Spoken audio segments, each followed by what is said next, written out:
Water కానివ్వండి, power కానివ్వండి, లిఫ్టులు కానివ్వండి, రెండోది వాళ్ళ మెయింటెనెన్స్ కోసం కమర్షియల్ షాపింగ్ మాల్ కానివ్వండి, సర్వ అంగులతోని ఇంక్లూడింగ్ సీసీ రోడ్స్, అసలు భారతదేశ చరిత్రలో ఎవ్వరు చేయలేనటువంటి కార్యక్రమం అది. ఆ రోజు స్వయంగా గవర్నర్ గారు ఢిల్లీలో ఐఏఎస్ ఐపీఎస్ క్వార్టర్స్ కూడా ఈ విధంగా లేవు అని చెప్పి, అయితే మీకు ఒకసారి లిస్టు 109 ప్రాంతాలలో అత్యంత వాల్యూ ఉన్నటువంటి ఆ భూమి వాల్యూ ఉన్నటువంటి ప్రాంతాలలో కట్టినటువంటి గాంధీ భవన్ ఎదురుగా కట్టెల మండి, బీజేపీ రాష్ట్ర కార్యాలయం ఎదురుగా మురళీధర్ బాగ్, గోడెకే ఖబర్, జియాగూడ, ఎల్బీ నగర్, ఉప్పల్, అంబర్పేట్, సనత్ నగర్, సికింద్రాబాద్ కంటోన్మెంట్, మేడ్చల్, మల్కాజిగిరి, కుత్బుల్లాపూర్, కుక్కట్పల్లి, పటాన్ చెరు, సంగారెడ్డి, కొల్లూరు. నిన్న ముఖ్యమంత్రి గారు ఎక్కడైతే ఫౌండేషన్ వేసిండో దానికి ఆనుకునే కైతన్పల్లి, కైతలాపూర్, ఈయనంట విలువైనటువంటి భూమి అంట. చెప్పడానికి కూడా కనీసం ఆలోచన చేసి చెప్పాలి మీరు ఈ రాష్ట్రానికి ముఖ్యమంత్రి. కొల్లూరు ప్రాంతంలోనే ఏకంగా 16,000 ఇళ్ళు కట్టినాం. ప్రపంచంలోనే ఒకటే ప్రాంతంలో 16,000 ఇళ్ళు ఉన్నటువంటి ఏకైక ప్రాంతం. రెండోది, మేము కట్టిన ఇళ్లలో ఎవరు ఉంటలేరంట ముఖ్యమంత్రి గారు. మరి ఎవరిని పంపిస్తారో రేపు మీ క్యాబినెట్ నుంచి నా ఎంబడి పంపిస్తే నేను తీసుకుపోయి చూపిస్తా. ఇప్పుడు ఉన్నటువంటి డిప్యూటీ చీఫ్ మినిస్టర్ గారికి ఆ రోజుల్లోనే చూపించిన నేను, ఆయన సిఎల్పి లీడర్ ఉన్నప్పుడు తీసుకుపోయి చూపించిన. కేసీఆర్ గారు కట్టినటువంటిది పేదవాడు ఆత్మ గౌరవంతో బతకాలనేటువంటిది. 2 డబుల్ బెడ్రూమ్ ఇళ్ళు, ఒక హాలు, ఒక ఇండియన్, ఒక వెస్టర్న్ బాత్రూమ్. రెండోది, ఏదైతే వంటగది ఉంటుందో అద్భుతంగా ఆ బండ చేసి చేసినటువంటిది. కనీసము 560 చదరపు మీటర్. మీరు కడుతుంది ఎంతనో చెప్పగలుగుతారా? ఆ రోజు మా యొక్క డబుల్ బెడ్రూమ్ యూనిట్ కాస్ట్ 9,60,000. అసలు పేదవాడు అనేవాడు ప్రభుత్వం ఉచితంగా కట్టాలి. మీరేమో 5 లక్షలు ఇస్తారు, 6 లక్షల రూపాయలు వాళ్ళు కట్టుకోవాలంట, 10,000 రూపాయలేమో అప్లికేషన్ ఫామ్. ఒకవేళ నీకు శాంక్షన్ కాకపోతే తిరిగి ఇస్తుందంట ప్రభుత్వం. సమైక్య ఆంధ్రప్రదేశ్ రాష్ట్రంలో ఇదే స్కీమ్ పెట్టి ఆ కట్టిన 10,000 ఇంకా మీ ప్రభుత్వం దగ్గరనే ఉన్నాయి, ఇంకా తిరిగి ఇయ్యలే. వాళ్ళు తిరిగి అలసిపోయి శాపనార్థాలు పెట్టి మానుకున్నటువంటిది మర్చిపోయారు మీరు. రెండోదంట 1,00,000 ఇళ్ళు కడతారంట. లిస్టు పెట్టాలి కదా 1,00,000 ఇళ్ళు అంటే. గతంలో మంత్రి గారు అనౌన్స్ చేసినప్పుడే 16,000 పెట్టాడు. హైదరాబాద్లో స్థలాలు లేక ఉన్న స్థలాలలో కట్టినాం. నేను చెప్పింది ఇప్పుడు ప్రసాద్ ఐమాక్స్ ముంగట ఇందిరమ్మ బస్తీ ఉన్నది, ఆడ కట్టినాం. నెక్లెస్ రోడ్లో అంబేద్కర్ నగర్ అని అక్కడ కట్టినాం. నా దగ్గర చాచా నెహ్రూ నగర్ కానీ, రామస్వామి చాచా నెహ్రూ నగరు, పొట్టి శ్రీరాములు నగరు నా ఏరియాలో కట్టినాం. ఎక్కడైతే స్థలాలు అవైలబుల్ ఉన్నాయో అక్కడ కట్టినాం. ఆయన ఏమంటుండంటే ఇల్లు కట్టిన దగ్గరే ఎవరు పోతలేరంట. మరి రా తీసుకుపోయి చూపిస్తా, ఎవరెవరు నివాసం ఉంటుర్రో నేను తీసుకుపోయి చూపిస్తా. మేమిచ్చింది ఫ్రీగా, ఏ రూపాయి లేకుండా హైదరాబాద్ రంగారెడ్డి మేడ్చల్ కలెక్టర్ల సమక్షంలో, ప్రజల సమక్షంలో, ప్రజాప్రతినిధుల సమక్షంలో లాటరీ ద్వారా తీసిచ్చినటువంటిది మీ మీడియా సమక్షంలో మేం చేసింది. కాబట్టి మీరు ఈ ఊకదప్పుడు ఉపన్యాసాలు మాని మీరు దాని సైజ్ ఎంతనో చెప్పండి. ఇల్లు కడతామంటే కాదు, మాలాగా డబుల్ బెడ్రూమ్ ఇల్లు కడతారా? మేము కట్టినట్టు 560 చదరపు గజాలలో కడతారా? చెప్పాలి. రెండోది, మేమిచ్చినట్టు పేదవాడికి ఉచితంగా ఇస్తారా? చెప్పాలి. ఇక ఇవన్నీ మాట్లాడుతూ మీ భూమి మీకే ఇప్పిస్తారంట. ఏది? 22A. మీ భూమి మీకు ఇప్పేయడానికి ఎవరు నువ్వు? ఈ రాష్ట్ర ప్రభుత్వం, రాష్ట్ర ముఖ్యమంత్రి గారు ప్రభుత్వ ఆస్తులు 22లో ఏలో పెట్టిండ్రంటే అర్థం ఉంది.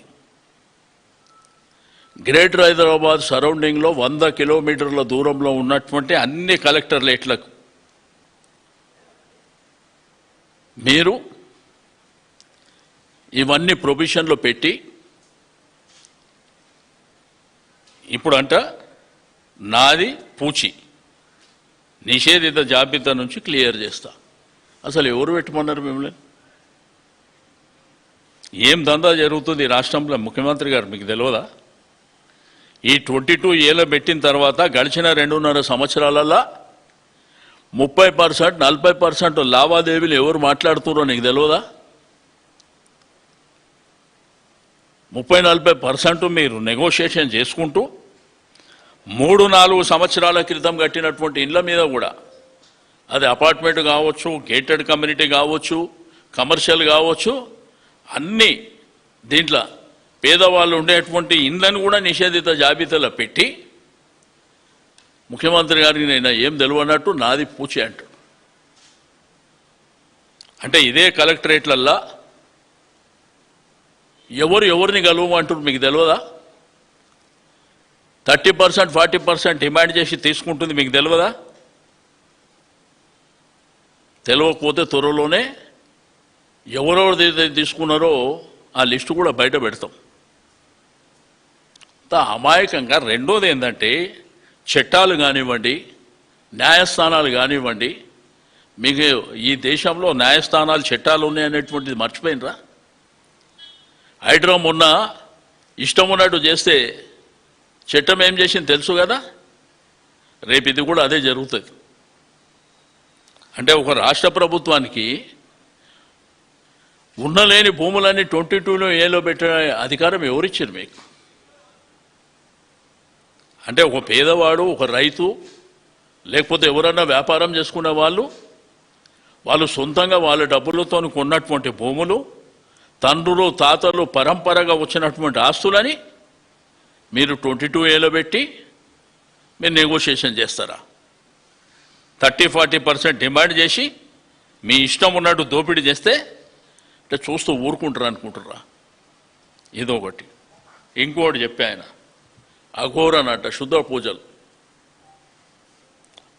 ఇది ఈ భారతదేశ సాంప్రదాయాల ప్రకారం, హిందూ ధర్మం ప్రకారం మన పవిత్రమైనటువంటి పండుగలే కాకుండా నార్మల్ టైంలలో కూడా దేవుళ్ళను పూజిస్తాం. అదేవిధంగా ముస్లింలు ఖురాన్ని పూజిస్తారు, క్రిస్టియన్లు బైబిల్, అదేవిధంగా గురుద్వారాలలోనూ సర్దార్జీలు చేస్తారు. ఎవరి మతానికి సంబంధించింది వాళ్ళు చేస్తారు. కొంతమంది అమాయకులు తెలుసో తెలియక మాట్లాడారు మీ పార్టీ వాళ్ళు అంటే నేను అర్థం చేసుకుంటా. ఏకంగా ఈ రాష్ట్ర ముఖ్యమంత్రి అట్లా మాట్లాడవచ్చా? ఒకవేళ అట్లా మాట్లాడే పరిస్థితి అదే నిజం అనుకుంటే, అదే జరిగితే ఈ దేశం ప్రపంచంలో ప్రభుత్వాలు, అధికారాలు పోవుడు కాదు, మనుషులు బతుకుతారా అని నేను అడుగుతున్నా. ఇప్పుడు నాకు నీ మీద ఇష్టం లేదు, నువ్వు చచ్చిపోవాలని శూద్ర పూజ చేసిన అనుకో, చచ్చిపోతావా? లేదు, నీ అధికారం మీద నువ్వు ఉండడం నాకు ఇష్టం లేదు, నేను పూజ చేసేస్తే రేపు నీ అధికారం పోతుందంటే, పోనీ అమాయకంగా కొంతమంది మాట్లాడినంటే అర్థం ఉంది. కానీ రాష్ట్రానికి మీరు ముఖ్యమంత్రి, దాన్ని లింకు చేసి ఫామ్ హౌస్ అంటావు, దాన్ని లింకు చేసి ఇంకోటి అంటావు, వర్ణదేవుడు కరుణించిండంటూ మేమే మొక్కినాం కదా. ఇక్కడ బల్కంపేట ఎల్లమ్మ కళ్యాణం జరిగేటప్పుడు మొక్కినాము, మాంకాళి జాతరకు మొక్కినాము. ప్రభుత్వాలు ఉండొచ్చు, ప్రభుత్వాల మీద పోరాటాలు జరుగుతాయి ప్రతిపక్షంలో ఉన్నప్పుడు, రాజకీయ పార్టీలు ఎవరైనప్పటికీ, మేమున్నా వాళ్ళు ఉన్నా. కానీ క్షుద్ర పూజల ద్వారా ఈ ప్రభుత్వం పడిపోవాలని, వర్షాలు రావద్దని, ఈ మనిషి చచ్చిపోవాలని, ఒకవేళ ఇటువంటి జరిగితే ఈ భూ ప్రపంచంలో మనుషులు ఉంటారా? విఘ్నులైనటువంటి ప్రజలు, పురోహితులు, ధర్మాన్ని దేవుళ్ళని నమ్ముకునేటువంటి ఎంతోమంది, యాగాలు యజ్ఞాలను నమ్ముకున్నటువంటి వాళ్ళు కూడా మీరు ఆలోచన చేయండి, ముఖ్యమంత్రి గారు ఈ విధంగా మాట్లాడవచ్చా లేదా అని. అసలు ఏదన్నా కానీ అడ్డంగా మాట్లాడడం నేర్చుకోరు. అడ్డంగా మాట్లాడడం, లేకపోతే బూతు మాటలు. కొత్తగా నిన్న మొన్న కమిటీ చూసిన ఎయిట్ స్పీచ్, దాని మీద అన్నట్టు అసెంబ్లీలో బిల్లు పెడతారంట. ఏడికైనా స్టార్ట్ చేయాలో మీరే ఆలోచించుకోండి మీ కమిటీలు. ఈరోజు హైదరాబాద్ మహానగరం కాకతీయులు, నిజాం ప్రభుత్వాల నుంచి పేదవాడు పేదవాడుగానే ఉన్నాడు, గొప్పవాడు గొప్పవాడుగానే ఉన్నాడు. నిన్న మునుగోడులో మీ ఎమ్మెల్యే ఏం మాట్లాడాడు? పేదోడు పేదోడు లెక్కనే ఉన్నాడు, మీరేమో 100 కోట్ల మీదకి వెళ్ళిపోతారు, 1000 కోట్లు సంపాదిస్తారు అని చెప్పి మీ ఎమ్మెల్యే గారు మాట్లాడినరు. గా ఇంద్రమ్మ ఇండ్లకు 50 కొర్రీ లేదని మీరు మాట్లాడినరు. మేము ఏ రోజు కూడా డబుల్ బెడ్రూమ్ ఇండ్లు ఆత్మగౌరవం కోసం చెప్పింది, కానీ దాని మీద కేసీఆర్ గారి ఫోటో ఉండాలి, కేసీఆర్ గారి పేరు ఉండాలి కాదు. మీలాగా ప్రతిదానికి అన్నపూర్ణ పేదవాళ్ళకు 5 రూపాయల భోజనం పెడితే నువ్వు చేసిందేం లేదు. కానీ మేము పెట్టింది అన్నపూర్ణ అంటే, మన తెలంగాణలో కానీ రాష్ట్రంలో తెలుగు వాళ్ళలో కానీ అన్నపూర్ణ అంటే అన్నం అంటారు. నువ్వు వచ్చి ఏం లేదు, ఇంద్రమ్మ క్యాంటీన్ అని పెట్టేసినావు. పోనీ కొత్తగా ఏమన్నా ఓపెన్ చేసినావా? ఏమీ లేదు. కాబట్టి పేదవాళ్ళతో ఆడుకోకండి మీరు. అత్యంతనంట విలువైనటువంటి భూములు అంట 200 కోట్ల రూపాయలకు ఎకరం అంట. మరి మేము కట్టింది ఎక్కడ? 69,000. ఇంకా అక్కడికే ముఖ్యమంత్రి గారు అంటారు డబుల్ బెడ్రూమ్లు వాళ్ళు కడతాం అని ఎక్కడ కట్టిన చూపిస్తున్నారు అని పబ్లిక్ని అడుగుతాం. రా మరి, మీరు వస్తారా, మీరు ఎవరినైనా పంపిస్తారా? నేను తీసుకుపోయి చూపిస్తా. 109 ప్రదేశాలల్లో డబుల్ బెడ్రూమ్ ఉందా లేదా, దానిలో మనుషులు ఉన్నారా లేదా నేను చూపిస్తా తీసుకుపోయి. మేము పేదవాడు గొప్పగా బతకాలని ఆలోచించినాం. ఏదో ఇల్లు కట్టించుడు కాదు, దానికి కావాల్సినటువంటి ఆల్ ఫెసిలిటీస్, కరెంటు కానీ, వాటర్ కానీ, పవర్ కానీ తో పాటు రోడ్లు బ్రహ్మాండమైనటువంటి, కమర్షియల్ ఏదైతే షాపింగ్ అవన్నీ చేసిచ్చి. రెండోది, నువ్వు 1,00,000 ఇండ్లు అంటున్నావు కదా, రేపు లిస్ట్ అనౌన్స్ చేయి. రేపు 7 లక్షనో, మొన్న ఒక లిస్ట్ అనౌన్స్ చేస్తే 16,000 కూడా లేవు దాంట్లో. మరి ఎక్కడ కడుతావు? మేము వీలైనంత వరకు ఖాళీ స్థలాలు ఏవైతే ఉన్నాయో హైదరాబాద్ సెంట్రల్ సిటీలో కట్టినాం మేము. ఆ తర్వాత ఏంటంటే పెరిఫెరల్ ఏరియా ఏదైతే అవుట్స్కట్స్లో ఉందో కట్టినాం, ఇచ్చినాం. అవన్నీ మీ కళ్ళ ముంగటనే ఉన్నటువంటి, ఏదో కొత్తగా వెళ్ళి ఇల్లు కడుతున్నట్టు. పోనీ నేను అడుగుతున్నా, మేము కట్టిన సైజు అన్నా కడతారా? అదనే చెప్పండి. మేము కట్టిన సైజు డబల్ బెడ్రూమ్తో పాటు హాల్, కిచెన్ కానివ్వండి, ఇండియన్ వెస్టర్న్ బాత్రూమ్లు కానివ్వండి, అది కడతారా చెప్పండి. రెండోది, 5 లక్షల రూపాయలు మీరు ఇచ్చుడు, 6 లక్షలు ఎక్కడికైనా తేవాలి. పేదవాడు 6 లక్షల రూపాయలు ఎక్కడికైనా తేవాలి.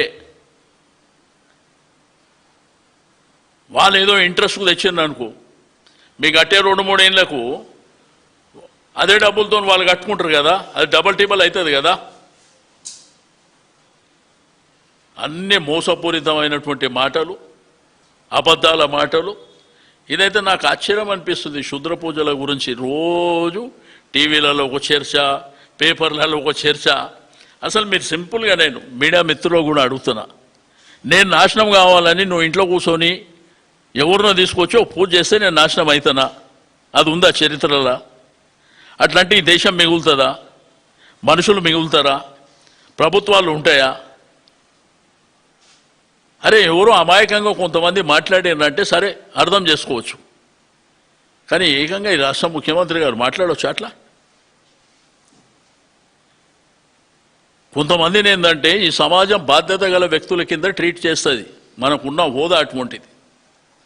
మనం మాట్లాడేటప్పుడు ఏంటంటే కొంత జాగ్రత్తగా మాట్లాడాలి. ఏమనుకుంటారో జనం ఏమనుకుంటారో అనే పద్ధతిలో ఉండాలి. ఒక్క దగ్గర ఫౌండేషన్ వేసి, అది కూడా హైకోర్టులో కేసులు మన గవర్నమెంట్ ఉన్నప్పుడు, సుప్రీంకోర్టులో మనమే గెలిచినాం మన గవర్నమెంట్ ఉన్నప్పుడు, అదే స్థలం ఇది. ఆడ ఫౌండేషన్ వేసి ఆడ ఇల్లు కంప్లీట్ అయిపోయినట్టే మాట్లాడుతుండే అక్కడ. కాబట్టి ఇది భావ్యం కాదు. మీరు ఆలోచించుకోవాలి. ఏది పడితే అది మాట్లాడేస్తా నేను అనుకుంటే కూడా కరెక్ట్ కాదు. సమాజం ఏమనుకుంటుంది, ప్రజలు ఏమనుకుంటారు, ఆలోచన కూడా ఉండాలి కదా. ఆలోచన లేకుండా మనం ఏది పడితే అది మాట్లాడటం, ఇదైతే ఇంకా విచిత్రం. ఇది హెడ్లైన్స్ పెట్టారు, మీ భూమి మీకే ఇప్పిస్తా. మీరెవరా ఇప్పేనికే? నాకు చట్టం తెలియదా? రాజ్యాంగం తెలియదా? నా భూమి నాకు ఇచ్చింది. నేను అసలు 22A ఎవడు పెట్టమన్నాడు? అసలు ఈ రాష్ట్రంలో ఏం జరుగుతుందో నేను మీడియా మిత్రులు కూడా మీరు కూడా బయటికి తీయండి. 22A ఉన్న భూములని పెట్టి ఒక మనిషిని కలవాలి, 30% ఆర్ 40% డిమాండ్. ఏదైతే అవసరం ఉన్న వాళ్ళు ఇప్పటికే చేపించుకోరు. ఆ లిస్టు మీకు వస్తుంది త్వరలోనే. ఇది ఏం నిలవనట్టు ముఖ్యమంత్రి గారు అమాయకంగా మాట్లాడుతారు. కలెక్టర్లకు ఆదేశాలు ఇస్తారంట. ఆల్రెడీ 22లో 8 బిలియన్లు పెట్టుమని ఆదేశాలు ఇచ్చిందే మీరు. సిటీ సరౌండింగ్ 100 కిలోమీటర్ రేడియస్లా అత్యంత విలువైనటువంటి భూములు, ప్రభుత్వ భూములు పెట్టుకుంటే ఎవరికి అభ్యంతరం లేదు. కానీ దాంట్లో పేదవాళ్ళు, మధ్యతరగతి కుటుంబాలే కూడా 50-60 ఏళ్ళ నుంచి ఉన్న వాళ్ళని కూడా ఇబ్బంది పెట్టేటువంటి ప్రయత్నం మీరు చేస్తుండ్రు. అది మీకు మంచిది కాదు. రాజ్యాంగపరంగా చట్టపరంగా కొట్లాడతాం, కానీ పేదవాళ్ళు మధ్యతరగతి ఒకళ్ళ ఉసురు మీ ప్రభుత్వానికి మంచిది కాదు. అది గుర్తుపెట్టుకోండి. అరే హైదరాబాద్, గ్రేటర్ హైదరాబాద్లో ప్రతి దగ్గర కోడై కూస్తుంది. ఈ 22 ఏది, ఎవరెవరిని కలిసినరు, వాళ్ళు ఎంతెంత డిమాండ్ చేస్తుర్రు, ఇప్పటి వరకు ఎన్ని క్లియర్ చేసి ఎంత తీసుకున్నారు అనేది హైదరాబాద్ అంతా కోడై కూస్తుంటే ముఖ్యమంత్రి గారు నాకు ఏం తెలియనట్టు మీ భూమి మీకు ఇప్పిస్తా, మీ భూమి మీకు ఇప్పించుడేంది? ప్రభుత్వ భూమి ఉంటే మీరు చేసుకో. ఇట్లా ప్రజల్ని ఏదో నానా తిప్పలు పడి నానా కష్టాలు పడి సంపాదించుకొని తీసుకున్నటువంటి భూముల మీద మీరు గద్దల్లాగా వాలిపోయి మీ ఇష్టానుసారం చేసుకుంటే చరిత్ర క్షమించదని చెప్పి నేను ఈ సందర్భంగా తెలియజేస్తూ, ఇప్పటికైనా నేను ప్రభుత్వాన్ని డిమాండ్ చేస్తున్నా, పేదవాడికి ఉచితంగానే కట్టేయాలని నా ప్రధానమైనటువంటి డిమాండ్. మేము కట్టిన భారతదేశంలో ఏ రాష్ట్రంలో కట్టని విధంగా మేము కట్టి ఇచ్చినాం. మీరు అదే పద్ధతిలో ఇవ్వండి. మేమేమో హైదరాబాదు, గ్రేటర్ హైదరాబాదు, సెంట్రల్ హైదరాబాదు, సికింద్రాబాద్, హైదరాబాద్తో పాటు పెరిఫెరల్లో కూడా కట్టినాం. ఏదో మేము కట్టనట్టు, మేదేమో 150 కిలోమీటర్ దూరంలో కట్టి మేమేదో ఇచ్చినట్టు, నువ్వేదో వచ్చి ఈడనే కడుతున్నట్టు నీ గాంధీ భవన్ ఎదురుగా మురళీధర్ బాగ్లా కట్టినాం. రాష్ట్ర బీజేపీ కార్యాలయం ఎదురుగా కట్టెల మండి అక్కడ కట్టినాం. బేగం బజార్ గోడెక కబర్లో కట్టినాం. కార్వాన్ చియా గూడలో కట్టినాం. నెక్లెస్ రోడ్ ఇప్పుడు ముఖ్యమంత్రి గారు ఆడికి పోతుర్రు. మన జ్యోతిరావు పులే గారి ఇనాగ్రేషన్ పోతురు. ఆడ నిలబడు, నీ ఎదురుగానే ఇంద్రమ్మ ఇండ్లు, డబుల్ బెడ్రూమ్ ఇల్లు కనిపిస్తాయి. ఇంద్రమ్మ బస్తీ. ఆ వైపున నెక్లెస్ రోడ్ పోతే అంబేద్కర్ నగర్ కనిపిస్తుంది. మారడుపల్లి 3 లక్షలకు గజం ఉన్నటువంటి మారడుపల్లిలా మేము కట్టించింది. అట్లా అన్ని కాన్సెన్స్లలో కట్టించినాం. ఇంకా జాగలు జనం ఎక్కువ ఉన్నారు కాబట్టి సరిపోదంటే కొంత ఫెరిఫెరల్ ఏరియాలో కట్టి బాజాప్తాగా 3 కలెక్టర్ల సమక్షంలో ఇదే రంగారెడ్డి కలెక్టరేట్లో డ్రా తీసి ఇచ్చినటువంటి చరిత్ర మాది. కాబట్టి ఇక మీదట ఈ శుద్ర పూజలు ఈ అఘోర పూజల గురించి మాట్లాడితే నీ పరువే పోతుంది. ఇంట్లో మాది పోయేది ఏమి ఉండదు. మేము కోరుకునేదల్లా ఒక రాష్ట్రాన్ని సాధించినటువంటి పార్టీగా ప్రజలు సంతోషంగా ఉండాలి, రైతాంగం సంతోషంగా ఉండాలి, ఆడబిడ్డలు సంతోషంగా ఉండాలి, యువకులు సంతోషంగా ఉండాలని కోరుకుంటామే తప్ప మేము కొట్లాడడానికే సిద్ధంగా ఉన్నాం. శాపాలను పెట్టే అవసరం మాకేముంటుంది? కాబట్టి మీరు ఆ ముఖ్యమంత్రి పదవి మీద కూర్చొని మీరు మాట్లాడడం మీకు తగదు. కావాలంటే మీ ఇంటికి వచ్చే పురోహితులు గురువులు ఉంటారు కదా, పూజలు చేసేవాళ్ళు, వాళ్ళని అడగండి ఒక ముఖ్యమంత్రి గారు ఆ భాష అట్లా మాట్లాడవచ్చా లేదా అని. సరే, పార్టీల రాజకీయాలలో ఎవరు పడితే వాళ్ళు మాట్లాడుతుంటారో అది సర్వసాధారణం. కానీ మీరు రాష్ట్రానికి ముఖ్యమంత్రి,